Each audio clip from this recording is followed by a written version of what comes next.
হযরতে দাউদ পয়গম্বরের জমানার একটা ঘটনা। সমুদ্রের ভিতরে জাহাজ চলতেছে। কি চলতেছে? জাহাজ চলতেছে। ওই জমানার এক বুড়িমা বাজার থেকে বাড়িতে মেহমান আসার কারণে বাজার থেকে 1 কেজি, অথবা তখন তো 1 কেজি ছিল না, তখন সের ছিল 1600 টাকা 1 সের। বাড়ির দিকে বাজার থেকে মেলা দিছে বাড়ির মেহমান, কিন্তু প্রতিমধ্যে যখন চলে আসছে হঠাৎ এক ঝাঁক বাতাস আসছে, বুড়িমারে ফেলাই দিয়েছে। বুড়িমার হাতের থেকে ওই আটার পটলিটা পড়ে যাওয়ার কারণে বাতাসে ওই আটাগুলো নিয়ে চলে গেছে। আল্লাহ বলে ওয়ানাহান নাফসা আনিল হাওয়া ফাইনাল জান্নাতা হিয়াল মাওয়া। যদি তুমি তোমার নফসের বাতাসকে কন্ট্রোল করো, গোটা দুনিয়ার সমস্ত বাতাসকে আমি আল্লাহ তাবি করে দেব, অনুকূলে দেব। বাতাসে যা বলবা বাতাস শুনতে বাধ্য হয়ে যাবে। কথা ঠিক কিনা? বুড়িমার আটা যখন উড়াই নিয়ে গেছে, এখন টাকা নেই বাড়িতে, মেহমান আটা কই পাইবে? দাউদ পয়গম্বরের কাছে বিচার নিয়ে গেছে। কার কাছে? জোরে বলেন। দাউদ পয়গম্বরের কাছে। বাচ্চা শুধু পয়গম্বর না, এবং রাষ্ট্রের প্রধানমন্ত্রী, আমাদের মতো চোর প্রধানমন্ত্রী না। বিচার যখন দিয়েছে, বাচ্চার কাছে বিচার দেওয়ার কারণে বাচ্চা ওই মহিলার বিচার করে দিয়েছে। 5 কেজি আটা দিছে। কয় কেজি? জোরে বলেন। 5 কেজি আটা হারাইছে। বাতাসে নেছে কয় কেজি? ভালো করে বোঝেন। 1 কেজি নিছে, কিন্তু দিছে কয় কেজি?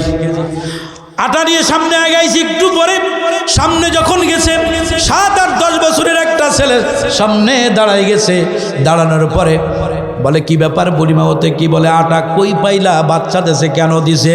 বলে আমার আটা বাতাসে নিয়ে গেছে, এই জন্য আমাকে বাচ্চার কাছে বিচার দিছি বাতাসের বিরুদ্ধে, এই জন্য আটা দিছে আমাকে 5 কেজি। বলে তাই নাকি? বলে হ্যাঁ। বলে আটা নেওয়া লাগবে না, তুমি যে বলো আমার আটা লাগবে না, বাতাসের বিচার করো। পেঁচে পড়ছে কিনা? বুড়িমা চলে গেছে, কোনো কথা নাই। হাঁটি হাঁটি পা পা করে বাচ্চার দরবারে হাজির। বাচ্চাকে বলো বাচ্চা নামদার পয়গম্বর দাউদ, আমার 5 কেজি আটার দরকার নেই, আমার আটা বাতাসে উড়াই নিল কেন? বিচারটা চাই। বাচ্চা বলে কে আছিস? বুড়িমাকে আধা মণ আটা দিয়ে দে। বিচার যত চাই আটার পরিমাণও বাড়ে। কথা কয় না? বাড়ে না কমে? গেছে কয় কেজি? আজ তো মনে রাখতে হবে। 1 কেজি গেছে। প্রথম দেশে কয় কেজি? এরপরে ফিরে কয় আমি আটা নেব না, আমি আটা নেব না, বাতাসের বিচার করা লাগবে। বাচ্চা বলে বিচার দরকার নেই, আধা মণ আটা নিয়ে যাও। আধা মণ আটা নিয়ে চিন্তা করলো, যা তো গেছে গেছে, আমি তো 1 কেজির জায়গায় 20 কেজি পাইছি, আর কি বিচারের দরকার? সামনে চলে গেল। আটা নিয়ে যখন যাই, কিছু দূর যাওয়ার পরে ওই যে 10 বছরের ছেলেটা আবার সামনে দাঁড়ায়। বলে কি ব্যাপার? আটার পরিমাণ বেশি দেখি কেন? তুমি কি বিচার চাও? নাই। বলে বিচার চাইছি, কিন্তু আটা বেশি দেছে। বলে আটার দরকার নেই। আবার যখন ফেরত আসার পরে বুড়িমারে এবারে 1 মণ দেশ। কয় বিচারের দরকার নাই। আমার আল্লাহ ডাক দিয়ে বলে ওয়ানাহান নাফসা আনিল হাওয়া ফাইনাল জান্নাতা হিয়াল মাওয়া।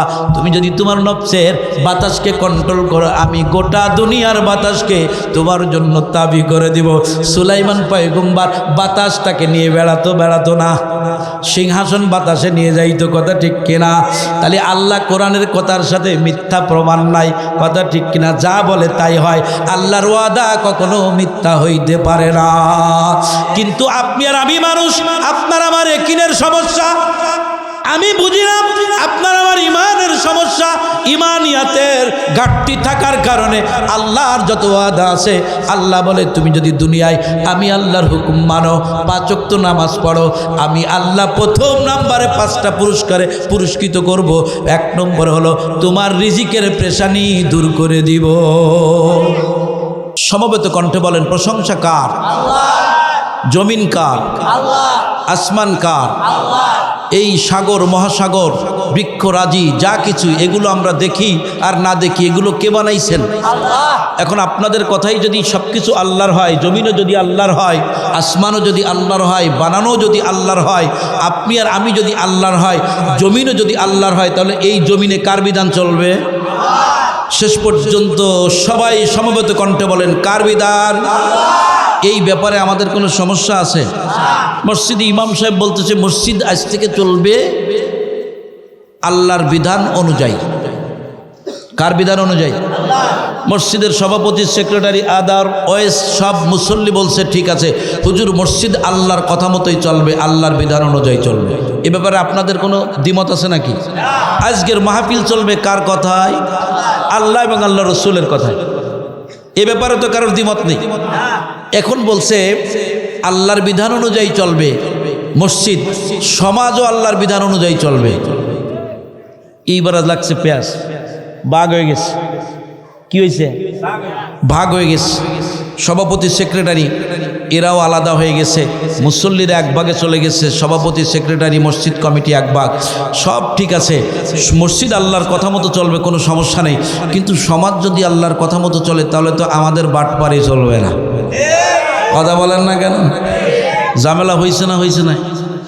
এরপর ইমাম সাহেব বলে যে সমাজ চলবে আল্লাহর কোরআনের অনুযায়ী, কোরআনের বিধান অনুযায়ী, এবং রাষ্ট্রও চলবে কোরআনের অনুযায়ী।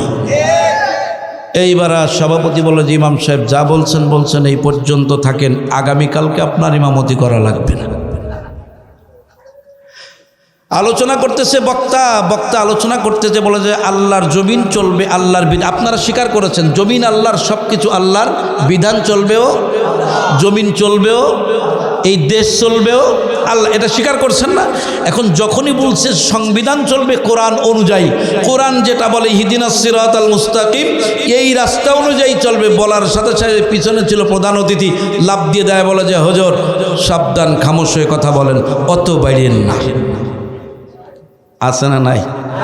কারণ সমস্যা কি? বিলালকে মারা হলো কেন? রসুলকে হুদাইবিয়ার সন্ধি তৈরি করার পরে উহুদের ময়দানে রসুলকে মারা হলো কেন? রসুলের অপরাধ কি ছিল? জীবনে কখনো কোনো মানুষের গায়ে হাত দিয়েছেন? রসুলের মতো ভালো মানুষ পৃথিবীতে আসবে? গোটা তাম দুনিয়ার আদম থেকে পর্যন্ত যত মানুষ আসছে, এই মানুষগুলোর ভিতরে সব থেকে দামি মানুষ হলো নবী রাসূলগণ। কে কথা ঠিক না? এরপরে দামি মানুষ হলো মুহাম্মাদুর রাসূলুল্লাহ সাল্লাল্লাহু আলাইহি ওয়াসাল্লাম। তার মতো ভালো মানুষ আসবে না। এরপরে আসেন নবী রাসূলের পরেই সব থেকে দামি মানুষ সাহাবায়ে কেরাম। না ভুল বললাম? নবী রাসূলের পরে কারা ভালো মানুষ? সাহাবায়ে কেরাম। তো সাহাবায়ে কেরামের ভিতরে সব থেকে ভালো মানুষ কে? আবু বকর। তার মতো ভালো মানুষ আর আছে? তো আবু বকরের কথা শোনার জন্য যদি মানুষ না আসে, সেই ভালো মানুষের কথাই তো হবে। কথা ঠিক আছে না? তারপরের ভালো মানুষ কে? হযরত ওমর ফারুক, যার আল্লাহ দুনিয়ার অর্ধ জাহানের প্রেসিডেন্ট বানাইছে, যার মৃত্যুর সময়, তার যখন মৃত্যু হয়, মুনাফিকের বাচ্চা মুনাফিক নামাজরত অবস্থায় খঞ্জর দিয়ে তার কোকের ভিতরে আঘাত করে, পাশে ডান পাশে আঘাত করে।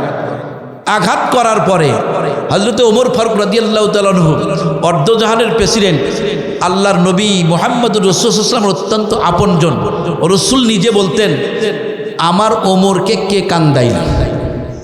ওমরকে বলতো আমার ওমর। ইসলামের দ্বিতীয় খলিফা, জান্নাতের 2 নম্বর সার্টিফিকেটধারী, এই লোকটা তারপরের ভালো।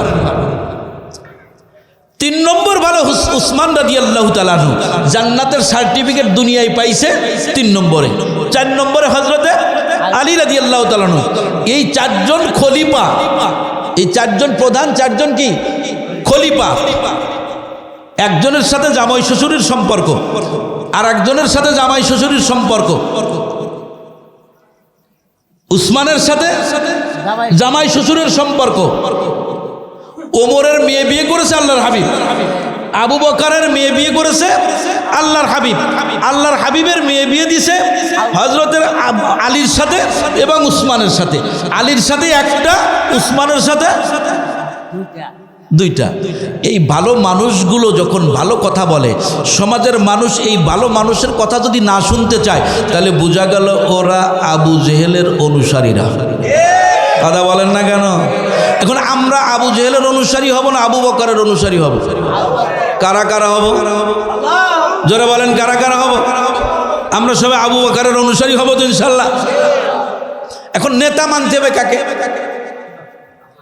মুহাম্মাদুর রাসূলুল্লাহ সাল্লাল্লাহু আলাইহি ওয়াসাল্লামকে। এখন আমরা যদি নেতার কথা বলা হয় যে আমার নেতা, তোমার নেতা, বিশ্বনবী মোস্তফা, নেতা যখন গ্রামের নেতা যখন বসা থাকে ওর শরীরের ভিতরে গাত্র দেওয়া শুরু হয়, ভূমিকম্প হয়। কথা বলেন না কেন? কারণ মুহাম্মাদুর রাসূলুল্লাহকে যদি নেতা মানা হয়, মুহাম্মদ তো মদখার না, মুহাম্মদ মদখোর, জীবনে মদ খাইছে, জিনাখোর, নেতা তো জিনাখোর। এখন রসুলের আদর্শ যদি হয় তাহলে তো জিনা করা যাবে না। কথা কয় না? রসুলের আদর্শ চরিত্র যদি কারোর ভিতরে ঢুকে যায় সে তো বাটপারি করতে পারবে না, আমানতের খেয়ানত করতে পারবে না। মুহাম্মদুর রাসূলুল্লাহ জীবনে কারোর মাল বিন্দু পরিমাণ, জাররা পরিমাণ মাল আত্মসাৎ করেছে, এর প্রমাণ আছে। জোরে বলে। আবু জেহেলকে আবু জেহেলের অনুসারীরা বিশ্বাস করতো না, কিন্তু মুহাম্মদুর রাসূলুল্লাহ সাল্লাল্লাহু আলাইহি ওয়াসাল্লামকে কাফেররা বিশ্বাস করত। কতটা বিশ্বাস করত? তাদের যুবতী মেয়েরা ব্যবসা করার জন্য যখন তারা যাইতো তখন আল্লাহর হাবিবের কাছে তাদের মেয়েদেরকে আমানত হিসেবে রেখে যেত। এই মানুষটা কোন পর্যায়ের মানুষ? এই মানুষটা আপনার আমার নবী, এই মানুষটা আপনার আমার। কিয়ামত পর্যন্ত শুকরিয়া আদায় করে শেষ করা যাবে না যে আপনি আর আমি মুহাম্মাদুর রাসূলুল্লাহ সাল্লাল্লাহু আলাইহি ওয়াসাল্লামের উম্মত হিসেবে আল্লাহ দুনিয়ায় আপনাকে আমাকে পাঠাইছে।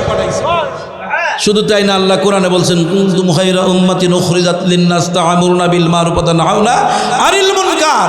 তোমরা বের হও নাই, আমি আল্লাহ বের করেছি তোমাদেরকে এমন এক নবী যে দামি নবীর উম্মত, দামি উম্মত হিসেবে আমি তোমাদেরকে পৃথিবীতে প্রেরণ করেছি। কিয়ামত পর্যন্ত শুকরিয়া আদায় করতে শেষ করতে পারবেন? আজকে যারা রাস্তায় আছে, দূরে আছে, চিন্তা করতেছে আমরা জিতে গেছি, আমরা যারা বইছি আমরা ঠকে গেছি। কথা কয় না? আমরা ঠকে গেছি? আমরা ঠকি নাই, খোদার কসম, ওয়াল্লাহি লিল্লাহি তাআলাহি ঠকি নাই, ঠকি নাই, ঠকি নাই। আল্লাহ মাফ করলে কাল কিয়ামতের ময়দানে, এই ময়দানে যে কয়জন মানুষ আছে গলাগলি হয়ে জান্নাতের ভিতরে একসাথে ঢুকবো, আল্লাহর নবীর সাথে সাক্ষাৎ হবে, আল্লাহর সাথে দিদার হবে। কথা ঠিক কিনা? এবং যারা দুনিয়া আছেন,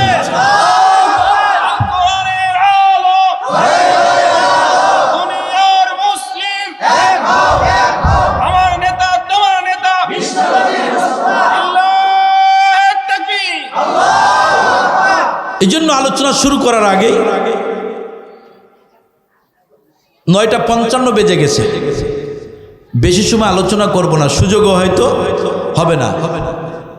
এখনো যারা রাস্তায় আছে বিনীতভাবে যদি বলে যে হুজুর আমাদের পায়ে ধরেন, আমরা মঞ্চে বসবো, জান্নাতের বাগানে বসবো, আমি পায়ে ধরতে রাজি। যদি আপনারা বলেন যে হুজুর আপনি আমাদের পায়ে ধরেন কোরআনের কথা শোনার জন্য, আমি ধরতে রাজি, আমার কোনো আপত্তি নেই। এই জন্য যারা আমি দেখতেছি অনেক লোক দাঁড়ায় আছে, ওই মানুষগুলো যদি এখানে বসে জান্নাতের বাগানে অনেক ভালো লাগবে। লাগবে না? লাগবে না?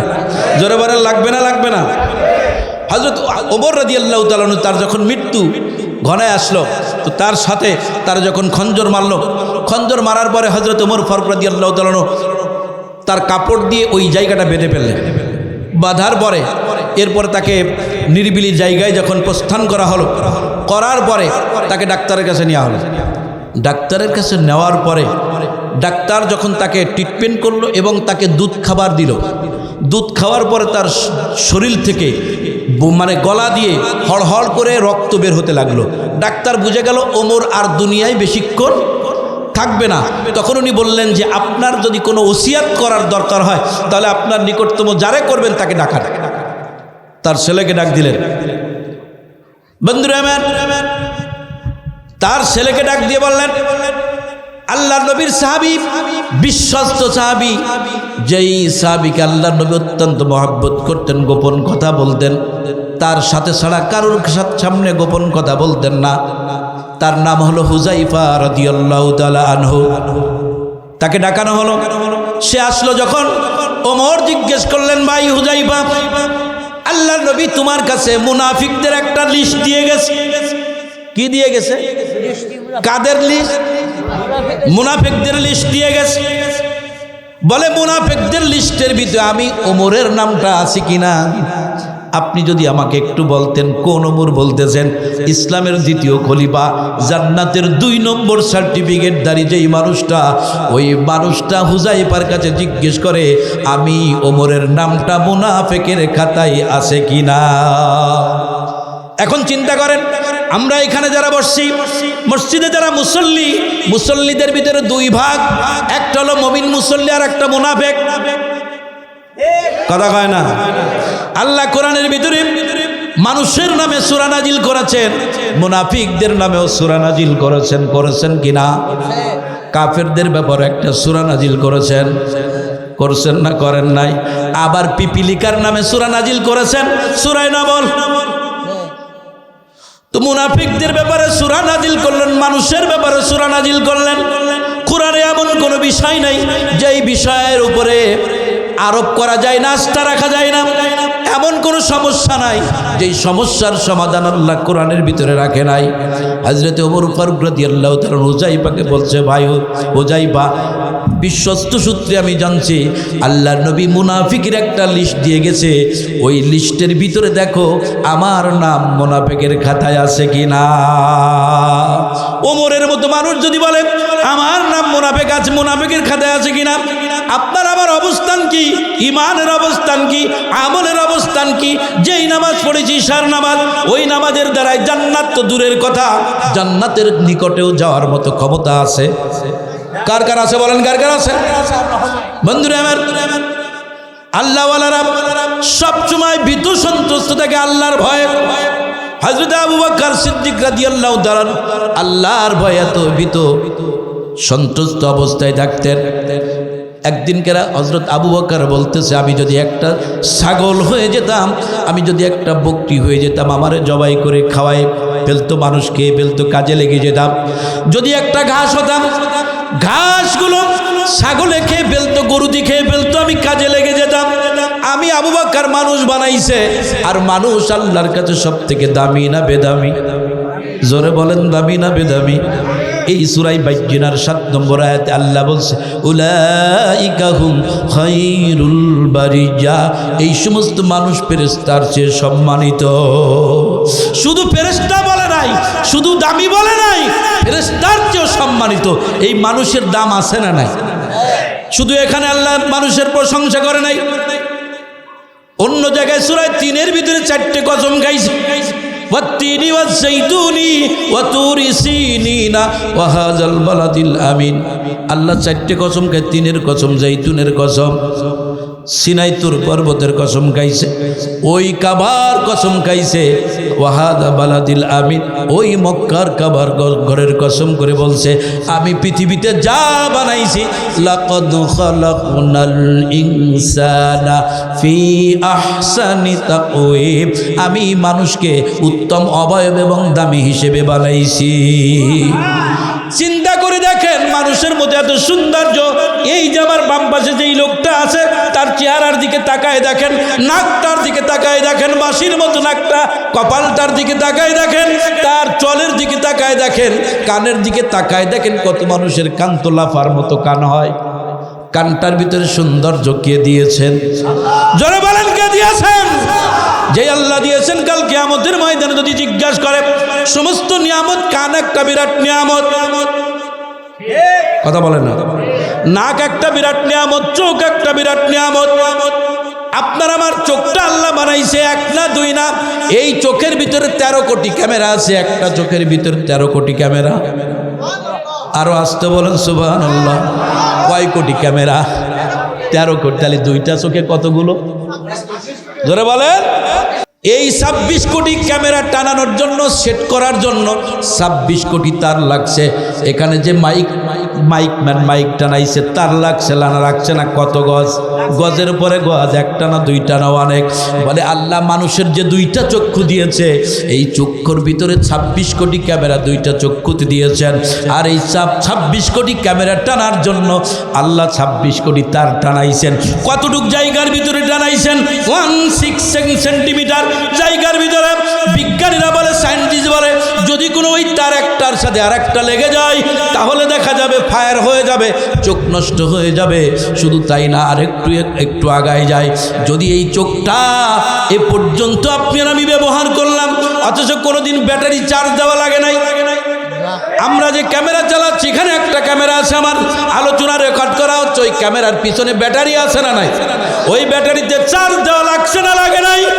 কিয়ামতের ময়দানে আল্লাহ যদি জিজ্ঞেস করে এ সুম্মা লাতুসআলুন্না ইয়াউমাইযিন আনিন নাঈম, আমি তোমাদেরকে যে নিয়ামত দিচ্ছি চক্ষুর মতো এত দামি নিয়ামত, এই নিয়ামত পাওয়ার পরে এই চক্ষু দিয়ে তুমি বাজে বাজে জিনিস দেখছো।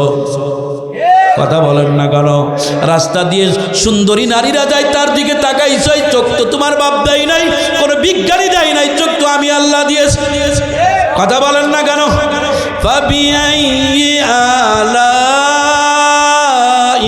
রাব্বিকুমা তুকাজ্জিবান। আল্লাহ ডাক দিয়ে বলে, হে মানব, এ জিন, তোমরা তোমাদের প্রতিপালকের কোন কোন নিয়ামতকে অস্বীকার করতে চাও? কোন কোন নিয়ামতকে বলেন? একটা নিয়ামতকে অস্বীকার করে এখান থেকে কদম উঠায় আপনি আমি যাইব এই সুযোগ নাই।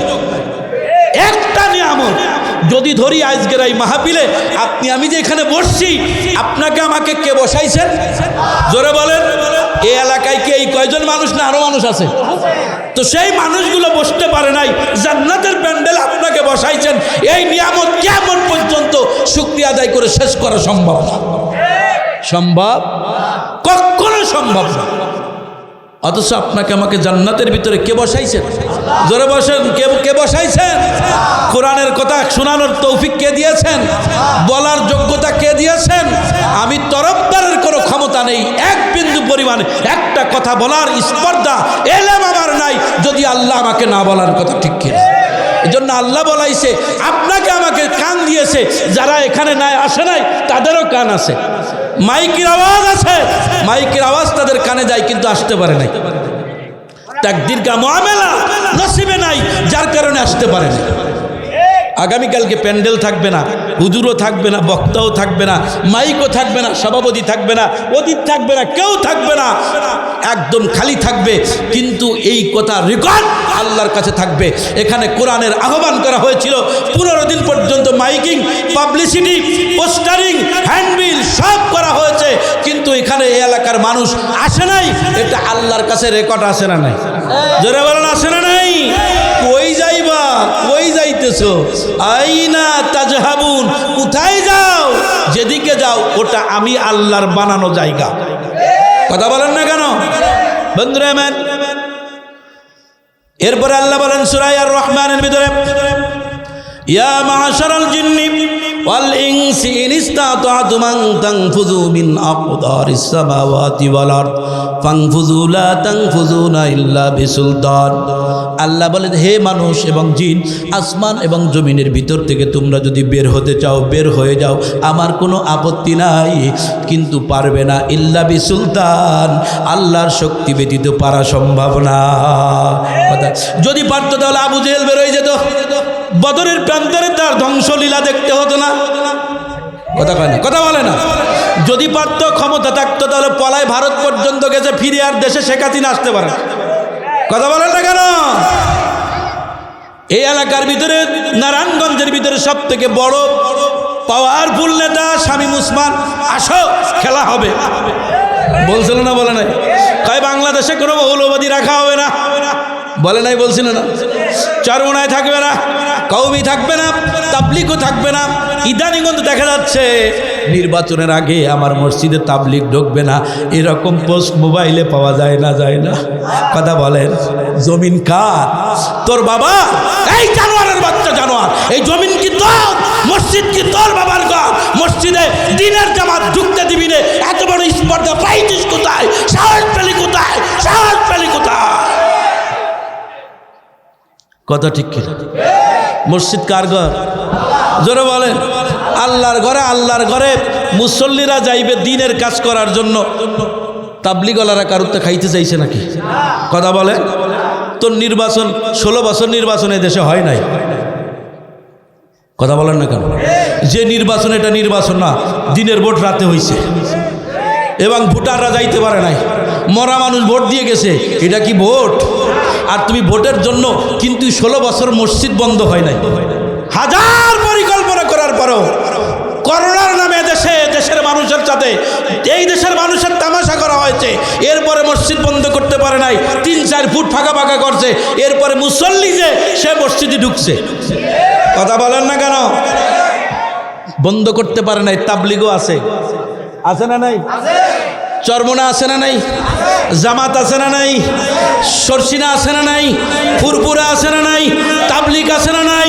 সব আছে, কিন্তু শেখ হাসিনা দোসররা শেখ হাসিনা নাই।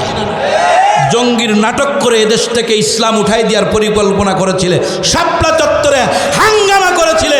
শাপলা চত্বরের সেই মানুষগুলো আল্লামা মামুনুল হক সাহেবও আছে, পীর সাহেব চরমোনায়ও আছে, মুফতি ফয়জুল করিমও আছে, জুনায়েদ সাহেবও আছে, মামুনুল হক সাহেবও আছে, কিন্তু চিটার বাটপার যারা এদেশকে ভাঙ্গায় খাইতে 54 বছর ধরে, তারা থাকতে পারে নাই, পারবে না, পারবে না, পারবে না। কথা ঠিক কিনা? ইনশাআল্লাহ ইসলামের বিরোধিতা করে কেউ টিকে থাকতে পারে না। আবু জেহেল পারে নাই?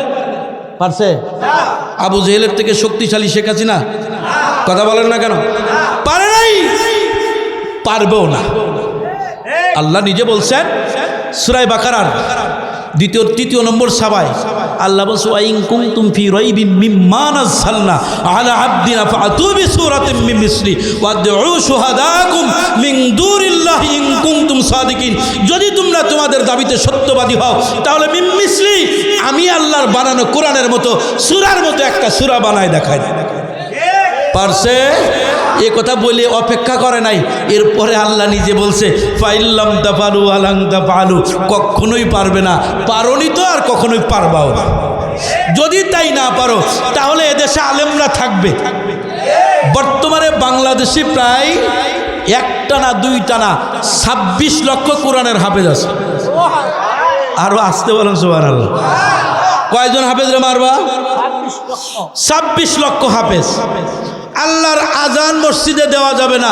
বিভিন্ন দেশে এরকম হয়, আইন হয়েছে না? হয়েছে না? ভারতে বাবর মসজিদ ভেঙে তছনছ করে দিয়েছে। আল্লাহর কুদরত দেখেন না? বাবর মসজিদ হচ্ছে না? হচ্ছে না? কি পরিমাণ হয়েছে? পৃথিবীর সর্ববৃহৎ জামাত গত জুমায় হয়েছে। হয়েছে না? হয়েছে না? বাবর মসজিদ আবার হচ্ছে, কিন্তু মোদি থাকতে পারছেন না। কথা বলেন না কেন? মসজিদ ভাঙছে বাবরে মসজিদ, মোদি তার ক্ষমতা নিয়ে টানাটানি। কথা বলেন না কেন? ইসলামের বিরুদ্ধে লতিফ সিদ্দিক কথা বলেছিল, তাবলিগ নিয়ে, হজ নিয়ে, ইসলাম নিয়ে, চরমোনা নিয়ে। লতিফ সিদ্দিকের মন্ত্রিত্ব পদ তো দূরের কথা, আমলিগ সাধারণ পদ ও সদস্য পদও ছিল না। এরপরও বোঝো না, আবু জেহেল থাকতে পারে নাই, নমরুদ পারে নাই, ফিরাউন পারে নাই, কেউ পারে নাই। তাহলে আমার মতো সলিমদ্দি কলিমদ্দি কখনোই আল্লাহর সাথে গাদ্দারি করে পারবো না। কথা ঠিক কিনা? সূরা বাকারার 50 নম্বর আয়াত আল্লাহ বলেন, ওয়াইদ ফারাকনা বিকুমুল বাহরাইনা ফাআনজাইনা ওয়া আগরাকনা আলা ফিরআউনা ওয়া আনতুম তানজুরুন। মুসা আলাইহিস সালামকে ডাক দিয়ে বলে, মুসা তুমি কি দেখো না, যখন তুমি সাগরের সামনে অসহায়ত্বের অবস্থায় দাঁড়ায় গিয়েছিলে, ওই জায়গার থেকে সাগরকে ভাগ করে দিয়ে রাস্তা তৈরি করে দিয়েছি। যেই রাস্তা দিয়ে তুমি পার হয়ে ফিরআউনের কবল থেকে মুক্তি পেয়েছো, এই মুক্তি তুমি পারো নাই, আমি আল্লাহ তোমাকে মুক্তি করাইছি। আবার ওই সাগরের ভিতরে ঢুকায় দাম্ভিকতা নিয়ে ফিরাউন যখন কথা বলেছিল, ওই সাগর একসময় ফিরাউনের কথায় জোয়ার ভাটার বইত। সেই ফিরাউন ওই সাগরের ভিতরে নির্যুদ্ধ করে চুবাই চুবাই মারছি। কথা ঠিক কি না? আল্লাহ পারে না? পারে না? তবে আগের মতো পারে না, বুড়া হয়ে গেছে। হ্যাঁ, সন্দেহ আছে নাকি? আল্লাহ তখনও ছিল, এখনো। হুয়াল আউয়াল ওয়াল আখির ওয়াল যাহির ওয়াল বাতিন, আল্লাহু লা ইলাহা ইল্লা হুয়াল হাইয়ুল কাইয়্যুম। আল্লাহ আছে না? আছে নাই? জোরে বলেন, আছে না নাই? আল্লাহ আছে, ছিল, থাকবে। কুল্লু মান আলাইহা ফান, সূরা আর-রহমান। আল্লাহ বলে সব ধ্বংস হয়ে যাবে, কিছু থাকবে না। ওয়া ইয়াবকা ওয়াজহু রাব্বিকা যুল জালালি ওয়াল ইকরাম। আমি আল্লাহ আছি, ছিলাম, থাকবো। আমি আল্লাহর কখনো ক্ষয় নাই, জবাব পরাজয় নাই, নস্যাৎ নাই। আমি আল্লাহ ছিলাম, আছি, থাকবো। আমি আল্লাহর সাথে চোখ রাঙানোর চেষ্টা করো না, অস্তিত্ব বিলীন হয়ে যাবে। কথা বলেন না কেন? বর্তমানে আমরা অতীত ইতিহাসের দিকে বাদ যাই, ক্ষমতা পাইয়া আজকে ক্ষমতার অপব্যবহার করি। ফিরাউন না নমরুদ, এক না দুই না, 1700 বছর রাষ্ট্রীয় ক্ষমতায় ছিল। কত বছর? 1700 বছর।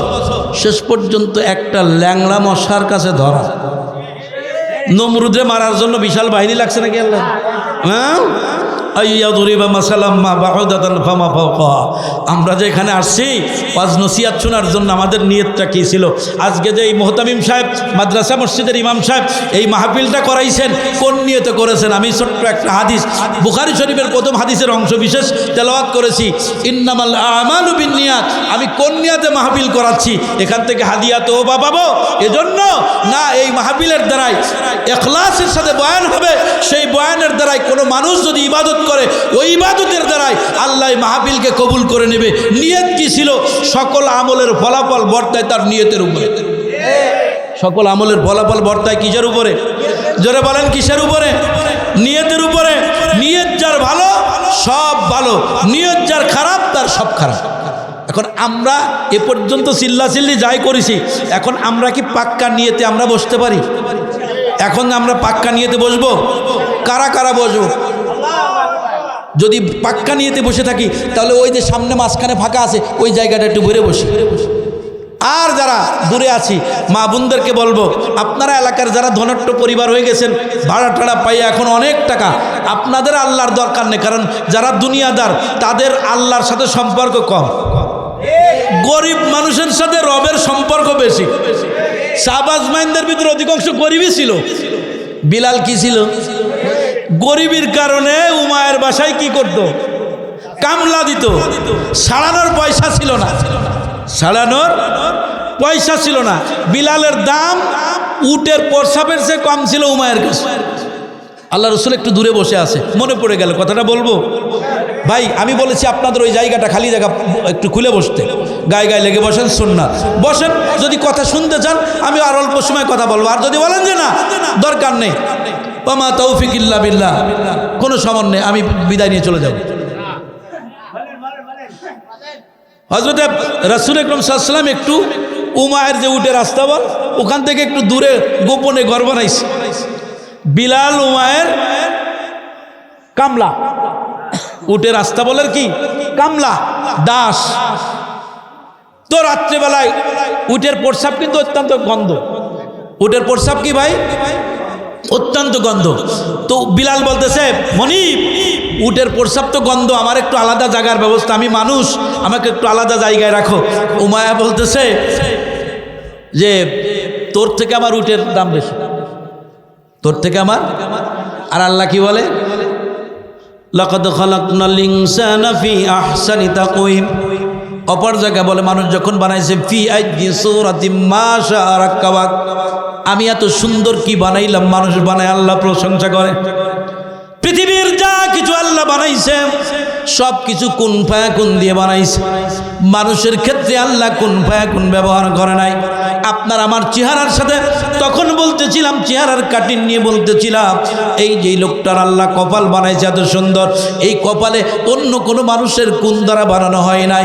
এটা আল্লাহ পাকের কুদরতি হাতটা আপনার আমার কপালের সাথে লাগানো আছে। একটু চিন্তা করেন না, এই কপালে আমার আল্লাহর হাত আছে। একটু চিন্তা করেন না ভাই, কেমন লাগে? মজা লাগে না গজা লাগে? আমার কপালে কার হাত? আমার এই কপালটা কার হাত দিয়ে বানাইছে? খালাকতু বিয়াদাইয়া, আল্লাহ বলে আমি আমার কুদরতি হাতের দ্বারা মানুষের মুখমণ্ডলটা বানাইছি। এই মানুষকে আমি অত্যন্ত ভালোবাসি। আফ্রিকার কালো মানুষ, জঙ্গলি মানুষ, ওই মানুষটাও যে কালো, এত বিশ্রী, তার কোনো চেহারার কোনো সেন্ট নাই, ওই মানুষটাও আল্লাহর কাছে সব থেকে দামি। অথচ উমায়া বলে উটের প্রস্রাবের চেয়ে নাকি বিলালের দাম কম। এ কথা বলার পরে বিলাল একটু কষ্ট পাইছে। উমায়া বাড়িতে চলে গেছে। গভীর ঘুমের ভিতরে যখন আবদ্ধ, হযরত বিলাল দূর থেকে কানের ভিতরে শব্দ যায় আল্লাহ পাকের জিকির, লা ইলাহা ইল্লাল্লাহ, জোরে বলেন লা ইলাহা ইল্লাল্লাহ, লা ইলাহা ইল্লাল্লাহ, লা ইলাহা ইল্লাল্লাহ, লা ইলাহা ইল্লাল্লাহ, লা ইলাহা ইল্লাল্লাহু মুহাম্মাদুর রাসূলুল্লাহ সাল্লাল্লাহু আলাইহি ওয়াসাল্লাম। বিলালের কানে আল্লাহ পাকের জিকিরের ধ্বনি কানে যায়। হাঁটি হাঁটি পা পা করে যখন আল্লাহর নবীর ওই আস্তাবলের কাছে, ঘরের কাছে বিলাল পৌঁছাইছে, বেড়ার পাশে দাঁড়াইছে, চুপি চুপি কেউ যেন না দেখে। হযরত বিলাল যখন দাঁড়াইছে, দাঁড়ানোর সাথে সাথে আল্লাহর হাবিব ডাক দিয়ে বলে, বিলাল কি ব্যাপার, তুমি আরে আবদালে কেন? তুমি ঘরের দরজা খোলা আছে, তুমি ভিতরে ঢুকে আস। আল্লাহর নবী ঘরের দরজায় দাঁড়ানো, বিলাল দরজাটা ফাঁক করে আল্লাহর নবীর পার উপরে বিলাল পড়ে গেছে। আল্লাহর নবী বিলালের দুই বাহুটা ধরে রসুলের কলিজা বুকের সাথে জড়ায় ধরে বলে, বিলাল পায়ের কাছে জায়গা না, বিলাল তোমার জায়গা আমি মুহাম্মাদের বুকের ভিতরে। বিলাল বলে, আল্লাহ রসুল পৃথিবীর শ্রেষ্ঠ দামি মানুষ, অথচ ওই দামি মানুষটা বলে আমি বিলাল হাবশি, আমার স্থান নাকি মুহাম্মাদের বুকের সাথে, আল্লাহর হাবিবের বুকের সাথে। অথচ উমায়া বলে আমি বিলালের জায়গা নাকি, আমি বিলালের নাকি উটের প্রস্রাবের চেয়েও দাম কম। আল্লাহ বলে লাকাদ খালাকনাল ইনসানা ফি আহসানি তাকওয়িম। আমি আর বলতেছিলাম আল্লাহর জমিনে যত মানুষ আছে সব থেকে দামি মানুষ হলো মুমিনরা। কারা বলেন? সূরা বাজ্জিনার 7 নম্বর আমি আয়াতে কারিমা তেলাওয়াত করেছি। ইন্নাল্লাযীনা, নিশ্চয় যারা, নুনের উপরে তাসদীদ থাকার কারণে এখানে অত্যন্ত দামি কথা, নিশ্চয় নিশ্চয়। ইন্নাল্লাযীনা আমানু, নিশ্চয় যারা ঈমান এনেছে, ওয়া আমিলুস সালিহাত উলাইকা হুম খায়রুল বারিয়া। বলে যারা ঈমান এনেছে, আমল সারে করেছে, ওই ব্যক্তি হলো জমিনের ভিতরে সব থেকে দামি ব্যক্তিরা। এখন আপনার আমার ঈমান আছে না নাই? কার কার ঈমান আছে? আরে ভাই, নিজের ঈমানের ব্যাপারে তো স্যাটিসফাই থাকতে হবে যে আমি ঈমানদার। আমি কি ঈমানদার? যদি আমি কি, জোরে বলেন আমি কি ঈমানদার? এজন্য জান্নাতের ভিতরে বসতে জায়গা পাইছি। নসেদ পেতাম না, নসেদ কি পাইতাম না। যদি মুনাফেক হইতাম তাও পাইতাম না, কারণ মুনাফেকরা এখানে বসবে না। মুনাফেকরা এখানে কি, জোরে বলেন, মুনাফেকরা বসতে পারবে না। আল্লাহ মুনাফেকদেরকে মুমিনের ভিতরে জায়গা দিবে না। ঘাপটি মেরে যারা ছিল তাদের ব্যাপারে হুজাইফার কাছে আল্লাহর নবী একটা লিস্ট দিয়ে গেছে, 260 না 65 জনের একটা লিস্ট হুজাইফার কাছে। মুনাফেকের নামটা, মুনাফেক কারা কারা, কি ইবাদত করছি, কত স্পর্ধা। মালিক বিন দিনার রাস্তা দিয়ে হাঁটতেছে, মনে পড়ে গেল আর একটা কথা বলবো, আপনাদের ধৈর্যচ্যুত হচ্ছে না তো? মালিক বিন দিনার রাস্তা দিয়ে হাঁটতেছে, তো রাস্তা দিয়ে হাঁটার সময় একটা কবরস্থানের পাশ দিয়ে যায়, তো ওখানে কিছু আওয়াজ হয় গুনগুন করে। তো মালিক বিন দিনার চিন্তা করতেছে কি ব্যাপার, কবরস্থানের ভিতরে এত রাত্রে লোক আসলো কোত্থেকে? তো ডাক দিয়ে সালাম দিছে, কবরে যেহেতু লোক আছে তো সালাম দিছে। সালাম দিয়ে বলে যে তোমরা এরা কারা? বলে যে আমরা সরকারি গোয়েন্দা। আমরা, কথা ভালো করে বুঝেন। মালিক বিন দিনার কোন পর্যায়ের মানুষ বলতেছি? মালিক বিন দিনারকে বলতেছে আমরা সরকারি লোক, সরকারি গোয়েন্দা। আমাদের দেশের সরকারের গোয়েন্দা আছে না নাই? যেখানে 3 জন আছে 1 জন গোয়েন্দা আছে, আছে না নাই? তো সরকারি গোয়েন্দা, আমরা সরকারি। তো বলে কোন সরকারের গোয়েন্দা? বলে দুনিয়ার কোনো সরকারের গোয়েন্দা না, আমরা আসমানওয়ালা সরকারের গোয়েন্দা। বলে তোমরা এখানে কি করো? বলে আমরা কারা জান্নাতি আর কারা জাহান্নামী তাদের লিস্ট করতেছি। আরো আসতে বলেন সুবহানাল্লাহ। কিসের লিস্ট করে ভাই? জান্নাতি এবং জাহান্নামী কারা। তো বা ইমাম মালিক বিন দিনার বলে যে ঠিক আছে, তাহলে তোমরা যখন দেখতেছো তো এখন কাদের নাম লিস্ট করতেছো? বলে জান্নাতীরা। তো বলে দেখো যে আমি ইমাম মালিকের নামটা জান্নাতের খাতায় আছে কিনা। ইমাম মালিক বিন দিনার একদিন নদী পার হচ্ছে, মাঝির সাথে যাচ্ছে, তো মাঝির নৌকায় উঠছে। তো খেয়ায় যারা যারা নদী এলাকায় থাকতেন বা চড়ছেন তারা জানেন খেয়ার অর্থাৎ মাঝিরে খেয়া পারের দাম দিতে হয়। তো মালিক বিন দিনার উঠছে, ওনার কাছে পয়সা নাই। তো খেয়ালা বলছে, মাঝি বলছে ভাই টাকা দাও। তো বলছে টাকা দেবো মানে? আমার কাছে তো টাকা নেই ভাই। তো বলে হুজুরগের কামই এইরকম, হুজুরগের দোষ আছে না নাই? যদি জোরে যায় কয় দাওয়াতে এইরাম খাইছে, দেওয়ার মতো জোরে যাওয়ার মতো রাস্তা নেই। যদি জোরে যায় কয় দাওয়াত দেশে, ও হুজুরের দাওয়াত হয়েছে। আসতে গেলে কয় যে এমন ঝাড়াছে ও জোরে হাঁটার মতো কোনো রাস্তা নেই। বলে না বলে না? হুজুর আছে কোন পথে যাবে, কোন রাস্তা যাবে, মহা চিন্তা। ইমামতি করে তাও সমস্যা। সভাপতি সাহেব বলেছে কি ব্যাপার ইমাম সাহেব সকালে দেখলাম অ্যাঙ্গেলে তাকাইলে আমার দিকে বলে না সুদের বিরুদ্ধে কথা বলার মতো নাই। সুদ আল্লাহ হারাম করেছে, এই কিনা দুনিয়ার কোনো মানুষের কথা না, আল্লাহর কথা। বলেন ব্যবসাকে হালাল করেছে, এটা কার কথা? আল্লাহর কথা। এখন সুদের আলোচনা যদি করে, অধিকাংশ মসজিদের সভাপতি সেক্রেটারি সুদখোর। এই এলাকার যেহেতু এখন গার্মেন্টস এলাকা, ধনী এলাকা হয়ে গেছে, অধিকাংশ মসজিদের সামনে সুদের ঘর আছে। আছে না নাই? আছে, আমার জানা মতে আছে। মসজিদ ইবাদতখানা, কিন্তু সুদের ঘর মসজিদের কিনারায়। এটা কি লজ্জাজনক কথা না? এই জন্য আমি বলি সব মসজিদ ইবাদতের ঘর না, আল্লাহর ঘর না। অনেক মসজিদ আছে এটা কমিটির ঘর। আছে না নাই? সাধারণ মুসল্লি সভাপতির জায়গা ছাড়া ওই জায়গায় দাঁড়ানো যাবে না। যদি দাঁড়ায় মসজিদ থেকে মুসল্লিরা মাইরে বের করে দিয়েছে, প্রমাণ আছে না নাই? কথা বলেন না কেন? এই জন্য আমি বলি সব মসজিদ আল্লাহর ঘর না। কথা বলেন সব মসজিদ আল্লাহর ঘর না। ইমাম মালিক বিন দিনার রাস্তা দিয়ে যায়, নদী পার হচ্ছে, বলে ভাই আমার কাছে পয়সা নাই। বলে হুজুরগের কামি এই মিথ্যে কথা বলা। কষ্ট পাইছে। কি পাইছে? কষ্ট পাইছে। কষ্ট পেয়ে আল্লাহর কাছে বিচার দিছে। বিচার কার কাছে দিছে? আল্লাহর কাছে বিচার দিছে। আমি আপনাদেরকে শিখাই দিয়ে যাই, যদি কখনো কষ্ট পান, প্রতিশোধ নেওয়ার দরকার নেই, সরাসরি সোলো পয়জনটা আল্লাহর কাছে একটা নোটিশ লিখে দিবে। কোরআনের ছোট্ট একটা আয়াত, কোরআনের ইন্নামা আশকু বাসি, মুখস্থ করেন, বলেন ইন্নামা আশকু বাসি, জোরে বলেন, ওয়া হুজনি ইল্লাল্লাহ। এই কথা বলে আল্লাহকে বলে দিবেন, আল্লাহ তোমার ওই বান্দা আমাকে কষ্ট দিয়েছেন, অপেক্ষা করেন, সবর করতে থাকেন, আল্লাহর পক্ষ থেকে চূড়ান্ত প্রতিশোধ পেয়ে যাবে। প্রতিশোধ দেওয়ার দরকার নাই। ইমাম মালিক বিন দিনার রবের কাছে বলে দিয়েছে। কার কাছে? জোরে বলেন, কার কাছে? রবের কাছে বলে দিয়েছেন। বলার পরে ওই মাঝির নৌকার চতুর্দিক থেকে মাছের, সমুদ্রের মাছ, নদীর মাছ, প্রত্যেক মাছের মুখে একটা করে আশরাফি। আমি বলতেছিলাম ইমাম মালিক বিন দিনার কি পর্যায়ের মানুষ।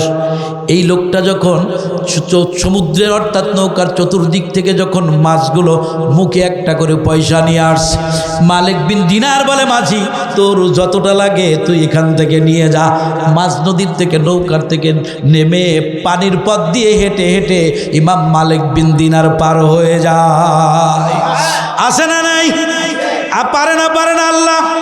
আল্লাহ নিজেই বলেন নাহান নাফসা আনিল হাওয়া ফাইনাল জান্নাতা হিয়াল মাওয়া। তুমি যদি তোমার নফসের বাতাসকে যদি কন্ট্রোল করো, গোটা দুনিয়ার সমস্ত বাতাস আমি আল্লাহ তোমার জন্য তাবি করে দিব। কিন্তু আল্লাহর কাছে নিতে জানি না, আমরা মানুষের কাছে চাই, অথচ ওই মানুষটারও সৃষ্টি করছে কে? আল্লাহ। বন্ধুরা আমার, সময় সংক্ষিপ্ত। এটা কিসের? এটা কি কোনো ব্যক্তি মালিকানা প্রোগ্রাম না মাদ্রাসার প্রোগ্রাম? জোরে বলেন, মাদ্রাসার প্রোগ্রাম। এই মাদ্রাসায় ছাত্রছাত্রী আছে নাকি? কতজন আছে? সে ছাত্রগুলো কই? মোতামিম সাহেব, আপনার মাদ্রাসার ছাত্রগুলো কই? 100 সবই ছোট। হেফখানা আছে না, সেগুলো কই? হাফেজরা কই? মহিলারা ভিতরে আছে, কিন্তু মাদ্রাসার যে ছাত্রগুলো আছে তারা কই?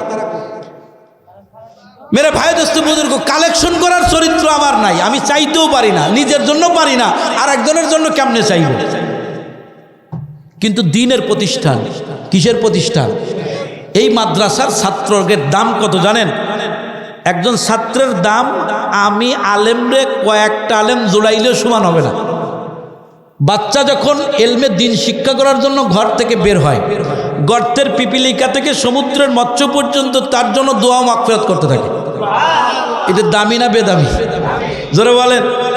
আল্লাহ বলি ইয়া আইয়ুহাল্লাযীনা আমানু ইন তানসুরুল্লাহ ইয়ানসুরকুম, যদি তুমি দ্বীনের সহযোগিতা করো আমি আল্লাহ তোমাকে দুনিয়া এবং আখিরাতে সহযোগিতা করব। এখন কোরআনের পক্ষে থাকবো না থাকবো না? কারা কারা থাকবো? মরার পরে এখানে কি 200 লোক আছে না 300 লোক আছে? 200-300 আছে ওরকম? না বেশি আছে, 200-র বেশি আছে, 200 লোক আছে। কই মোহতামিম সাহেব আছেন এখানে? ইমাম সাহেব কই? ইমাম সাহেব নাই? মাদ্রাসার কোনো কিছু দরকার আছে কিনা? আছে তো এটা বলবে কিনা? বাচ্চা যদি না কান্দে দুধ কেউ দেয়? কথা বলে না, বলতে তো হবে, আরজি পেশ করলেই তো দিবে। আল্লাহর কাছে তো চাইতে হবে, ইয়্যাকা না'বুদু ওয়া ইয়্যাকা নাস্তাইন, আল্লাহ তোমার ইবাদত করি, তোমার কাছে চাই। সাহায্য কার কাছে চাই?